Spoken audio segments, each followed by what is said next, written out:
I'm Dr. Tosh Warwick. I'm the Community Engagement Officer for the Middlesbrough Heritage Action Zone. The Heritage Action Zone project is trying to bring new life into Middlesbrough's historic quarter. It's a former commercial heartland of the town, and it's the key historical buildings, the institutions, the railway station, all of which played an important part in shaping our town. Here I'm in the strong room of the archives, and as part of the project we've been working collaboratively with Teesside Archives, looking at ways in which we might make the collections more accessible to the wider world. We've digitised new material, we've spoken to members of the community, used oral history material, and also uncovered some hidden gems within the collections. The Heritage Action Zone includes buildings such as Bell Brothers Webb House, designed by the celebrated architect Philip Webb. It includes Middlesbrough railway station, extensively bombed during the Second World War, and also is home to one of Middlesbrough's oldest pubs, the Zeppelin, as well as the Port Authority, the home of Henry Bulko and John Vaughan in the Cleveland buildings, and was also formerly the home of the Royal Exchange building, one of the grandest buildings ever to be built in Middlesbrough, which was demolished in the 1980s as part of the A66 construction through the heart of the town. The Heritage Action Zone project is looking to change perceptions of the area and re-engage people with this important part and space in our town. My name's Ruth and I manage the archives here at Teesside.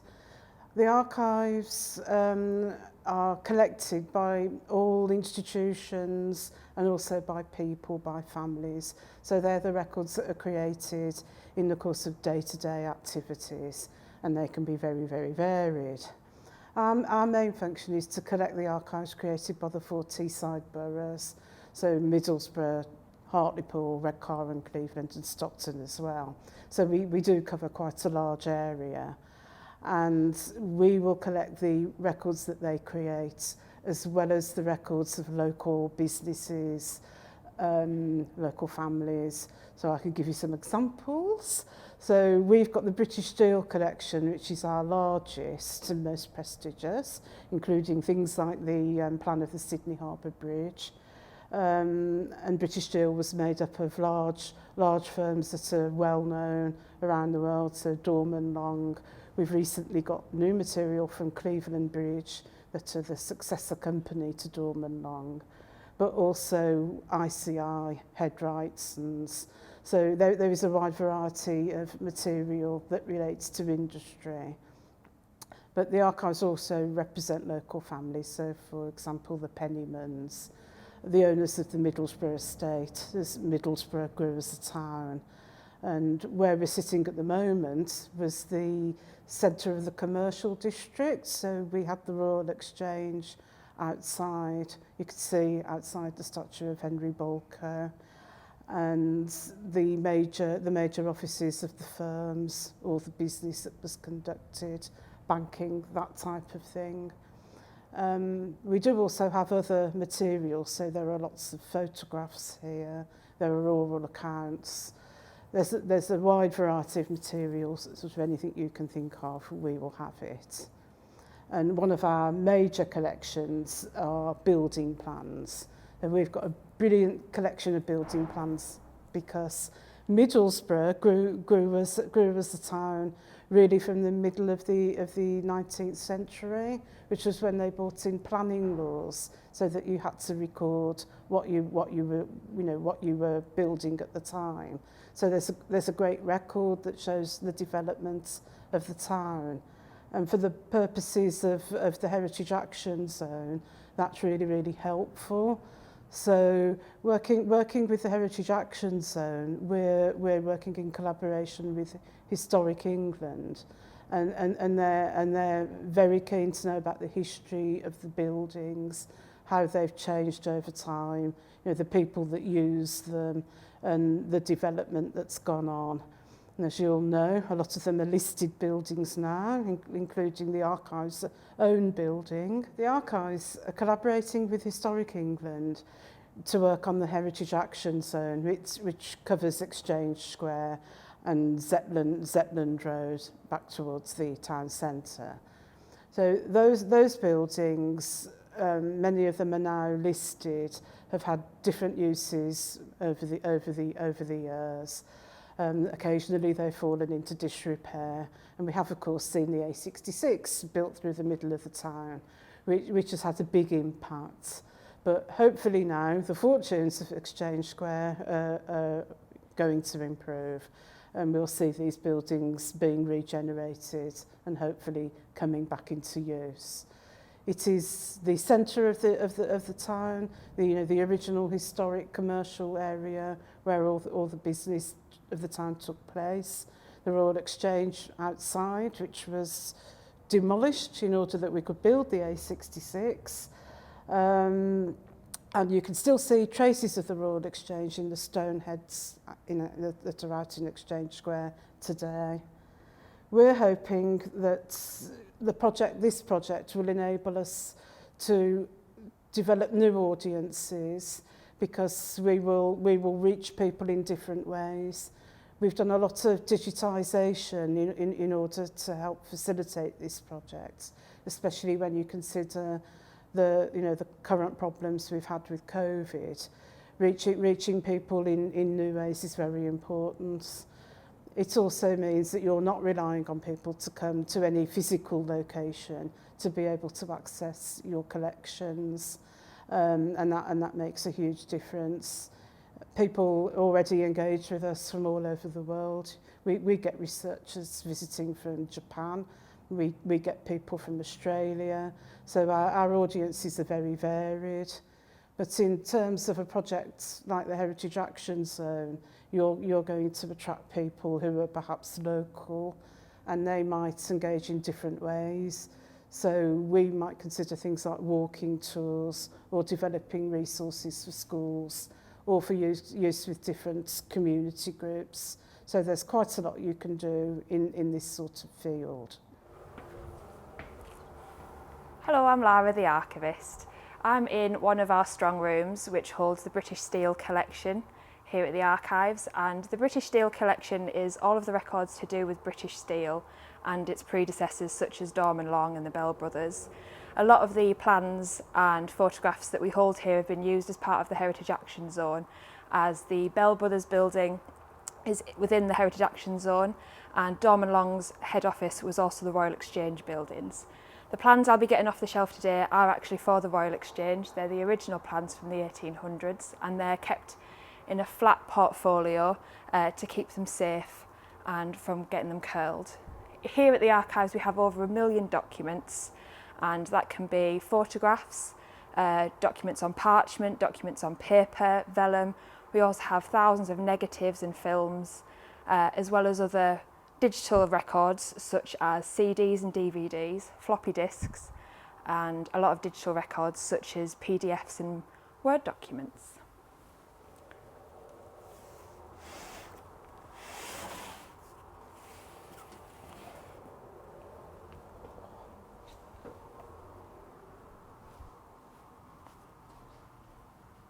Hello, welcome to the Conservation Studio at Teesside Archives. I'm Helen Kendall, I'm the conservator for the Archives. There are two sides to my job. One is preservation and one is conservation. So the preservation side is more of the protection and the safe storage of documents. We have many types of container and wrapping that helps to protect the documents for the long-term future. So we have acid-free boxes and also acid-free envelopes to put documents in.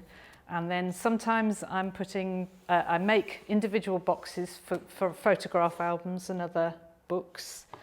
And then we have thousands of rolled maps and plans that are usually rolled up and put into these acid-free boxes. I also use a lot of archival polyester, which is an inert kind of plastic that's not going to damage the documents. Photographs and documents are put into these as well. So this collection here is of negatives from the 1950s and 1960s, covering the centre of Middlesbrough and the Heritage Action Zone area. One of them is a royal visit from June 1956. Unfortunately, the negatives are starting to deteriorate, and they have a problem called vinegar syndrome, where the negative is deteriorating through being stored poorly in the past. So I'm now protecting these negatives by putting them into individual sleeves, and then the whole collection is going to be stored in a very cool, dry atmosphere to slow down deterioration. And of course we can digitize a lot of these negatives. Some of the best images of Exchange Square, Albert Road, Zeppelin Road can be copied from this collection. We have thousands of plans, building plans, that relate to the centre of Middlesbrough, the Heritage Action Zone area, as well as the other 4 boroughs. This is a plan I have here that has been stored in various places through the years. It has signs of dampness here, and it is very fragile, but it's a very important plan for the project. It's the original plan of the railway station in Middlesbrough, and it's signed by the architect, and he's up here, William Peachy, and this is dating from the mid-1800s. This plan is very fragile. It has been copied, but it is very fragile, and I intend to do more work on it. The actual consistency of it has a linen lining and then a paper lining, and then the actual plan is a very thin tracing paper, which allows very fine drawing to be done on the surface. Unfortunately, the tracing is very brittle, and these little cream areas are where we've got pieces missing. It's actually flaked off. So my plan is to try and clean it, surface clean it. So I use smoke sponges, which just get the surface, I very gently go along the surface to remove surface dirt. And you can see the amount of dirt that can come off using one of these. I also use vinyl erasers as well to lessen the dirt around some areas. And then I use light, soft brushes to brush that debris away. And when then I focus on the areas, the tracing where it is lifting. So I use various different tools. I have a very thin palette knife, which just helps to lift the piece that's already loose. And then I can use a very fine brush with a tiny bit of adhesive, a clear adhesive, and I can just place a little bit underneath the flake and then press it down with a silicone paper and a bone folder onto the surface, and that re-adheres the flake to the lining. It is a huge job, so only the worst bits will be done, but we want to safeguard this plan for the future. It can never be replaced. So it's one of the documents are worth spending a lot of time on and conservation work time on. I have an example here of before and after of the many books that I rebind, and this is a register from Clarence Ironworks pay records 1874 to 1875, and these are directly connected to Bell Brothers, whose headquarters are in the Heritage Action Zone. So this book has been in this state for many, many years, and we know that people would be interested in the contents. So I've started work on it, recording how it's been put together. That's the recording I do, and also take photos as I go along. But this is the state it's survived just, but it needs cleaning. Every page probably needs some kind of treatment to it, and I will move on to the middle of it to show the very worst. This has a lot of information about the people that worked at the ironworks, so it's fascinating for relatives and anybody doing research. So this is the kind of dirt and tears that I come across in books. When I finally get to the point where I need to repair and infill with new paper, I choose a paper that matches as close as possible in texture and thickness. So I have a selection of handmade papers, sometimes machine-made papers, and Japanese tissues and papers as well, to create the best repair, but not a bulky repair. This is the finest tissue I use, which once it's put down onto the paper, you can barely see it, but it does support the paper. So all those repairs do take a long time, but once the paper is repaired, then I can re-sew the binding and put a new cover on it, and a similar style binding to the original.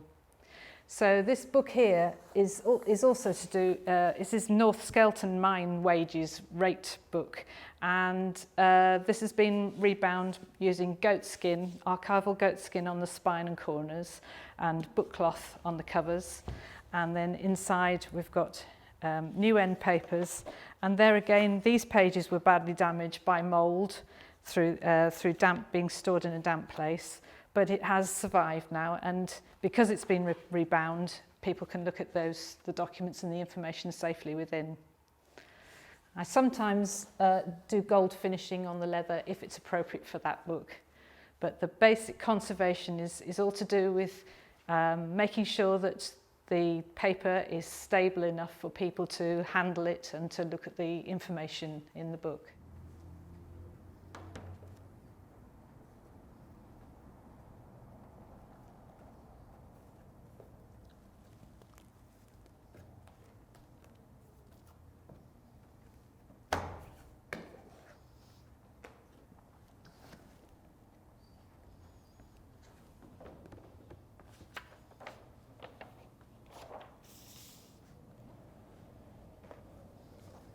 Hiya, my name's Michelle. I'm an archives assistant here at Teesside Archives. I provide the frontline service here. Customers contact us via email or telephone or social media to see what we have, see if they can book appointments to come in and view our items. We can identify things on the catalogue that we have that they can come in and see, and we retrieve everything from our storage rooms for their visit. They use the items and records for research. They're allowed to take digital copies for further use. We can provide copying services, either paper or digitally. We have a dedicated scanner and software system for that purpose.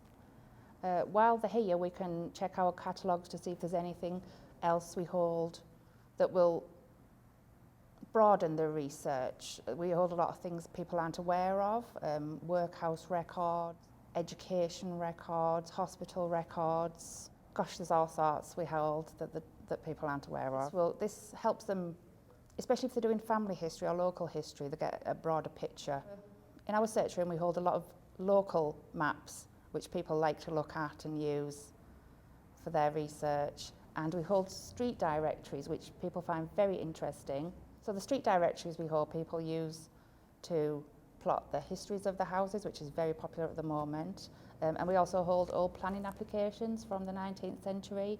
So people like to get a copy of the plan of the original house when it was built. We hold lots of local history publications where people have already done the research. We have paper versions of our catalogues for people to access, because some people don't like to be digital. As well as the records we hold, we offer PC access for people doing family history, where we have access to Find My Past and Ancestry, and a lot of our records have already been digitised and uploaded to those sites. There's lots of free sites as well that they can use. So this plan that I got out of the strong room earlier is one of the many plans and photographs that have been digitised as part of the Heritage Action Zone partnership.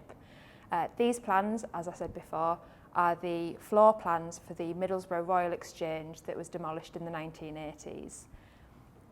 You can see from the plans that they're very fragile. The digitisation process enables us to make the plans more accessible to a wider audience in the future, as well as preserving the originals from being handled by the public. Hi, my name is Chris Corbett. I am the Community Engagement Officer here at the Teesside Archives.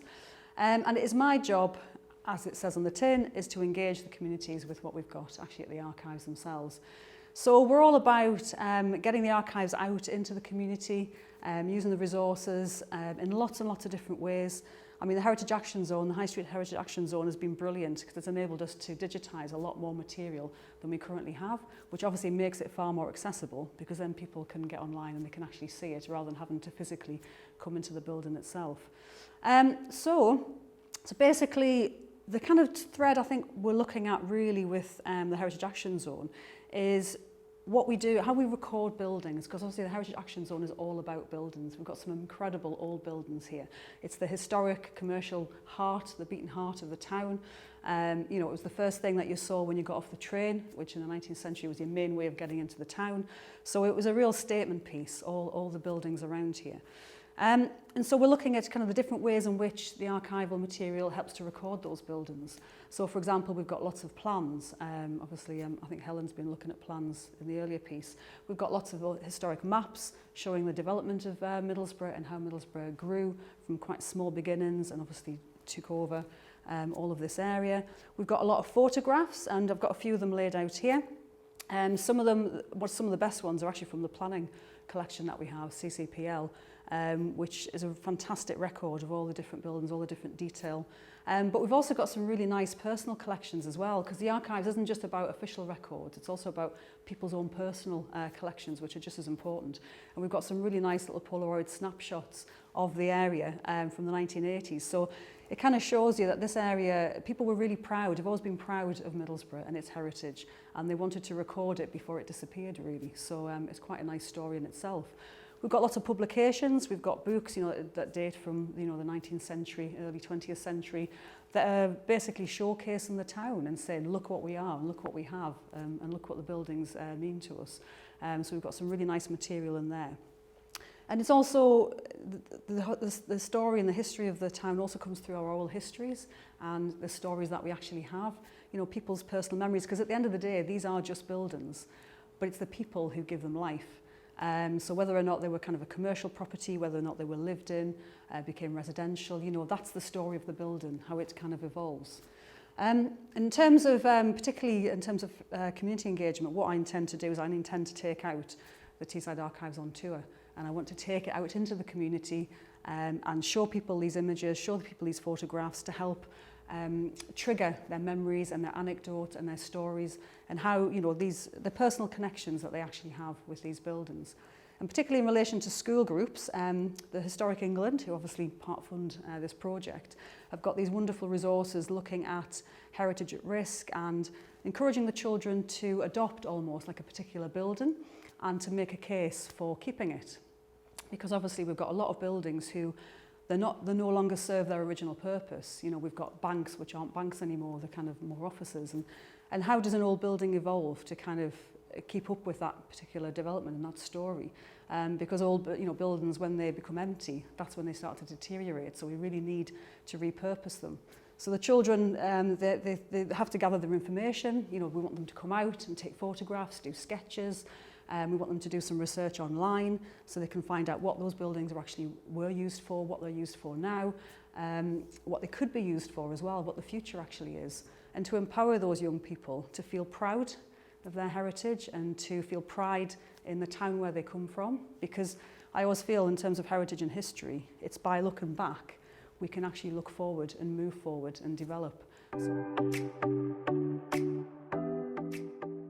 The Heritage Action Zone, or the High Street Heritage Action Zone, is effectively a conservation area that's been designated by Historic England as at risk.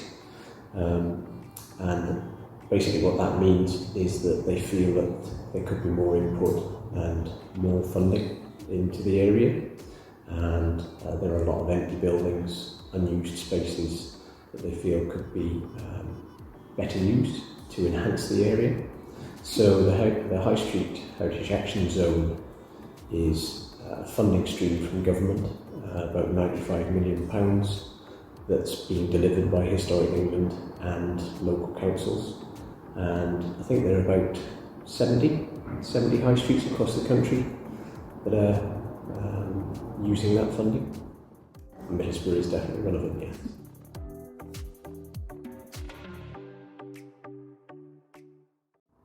Yes, it's quite a large conservation area, and it's got lots of fantastic heritage buildings. A lot of them are underused, and effectively this is an area of town that people don't know that well or don't come into as often, and that's what we want to increase.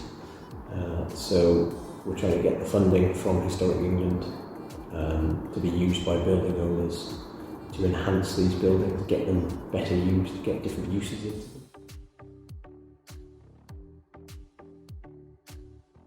So Middlesbrough is like a lot of other towns, and in many ways it has a lot of differences as well. I've done a lot of work in Newcastle, on the historic buildings in Newcastle, but also working in Bishop Auckland, Darlington. So every project has its own merits, has its own character. So quite often you'll treat each project in its own right, and it has its own character.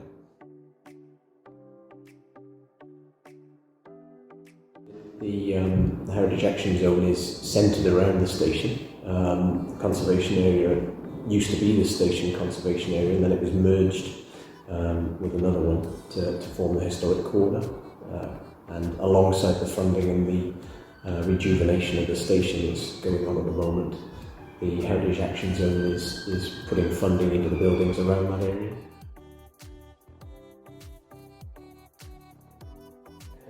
I was only appointed sort of 6 months ago, so I'm still getting used to the area and learning the history myself to some extent, but my work so far has been centred around Exchange Place and the buildings around here.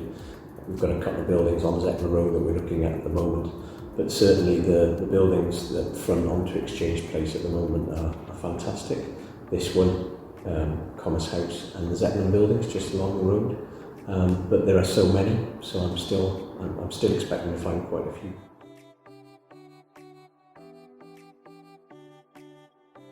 Yeah, so from my point of view, I'm a conservation architect, and protecting old buildings and protecting important places is my focus, but I think it is a focus of a lot of people. Future generations are going to need to appreciate these buildings and can learn from them, so that's why we need to get these buildings back into use and focus on putting a new use into these spaces and revitalising the high street. And then the other aspect is carbon reduction, which is obviously the very focal point of current thinking. Basically, if you reuse an old building, then it's quite often cheaper and more environmentally friendly.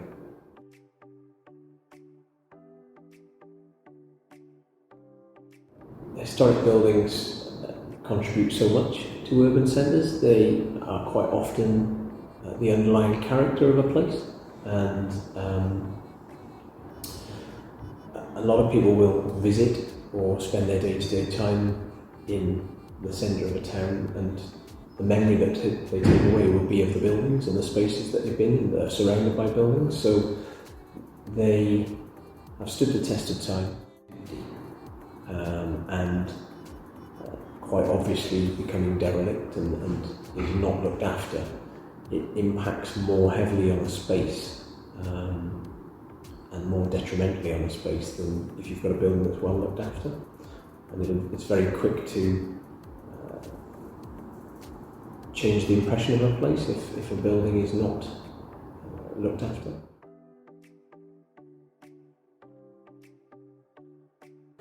I touched on it a bit really. Heritage building owners, they buy their buildings to run businesses from and use as housing or offices, but equally it's their role to look after these buildings and protect them for future generations. So you can have a building owner that contributes and looks after his building, and it's guaranteeing its future. So really, it's, as I touched upon earlier, it's being a custodian of that particular building for future generations.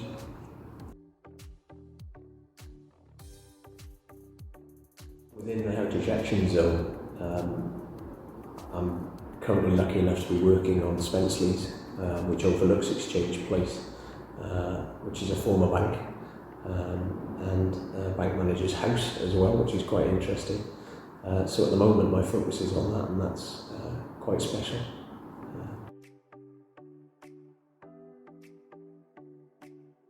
What I did read recently is that Zeppelin Road is what's interesting is it was built in sort of a 38-year span, so it was kind of, I think it was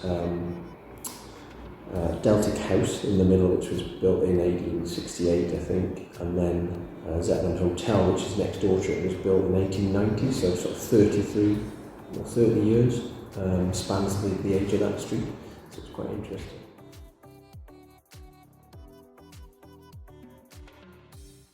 What I like is that they're so varied, so you can go into an architectural practice and design a new office or a community space or a school. It could be any number of uses, and you can very easily get into a situation where you're designing the same sorts of buildings over and over. What I like about conservation buildings is that they can be an old building and they can have any kind of use. So we have a lot of conservation projects in the office, but the use varies. There could be a care home, there could be use as part of a school, it could be an office. So every project is literally different. So you get every historic building is different, but then the use is always different as well.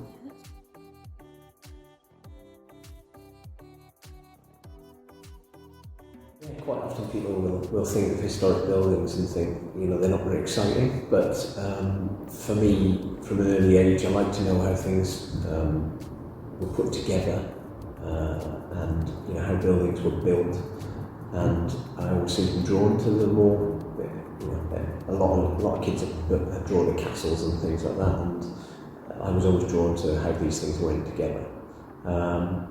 And whether that was the reason I went to study architecture, I don't know, but it was, what happened was that I ended up going through and doing my degrees and kind of fell into it. So I got a job in Newcastle for a company that happened to do quite a bit of work on churches and historic buildings, and it just seemed to sort of pique my excitement, shall we say, and it was what I was interested in. So then I did some more study and worked on those buildings, gained more experience. And what I like is that they're so varied.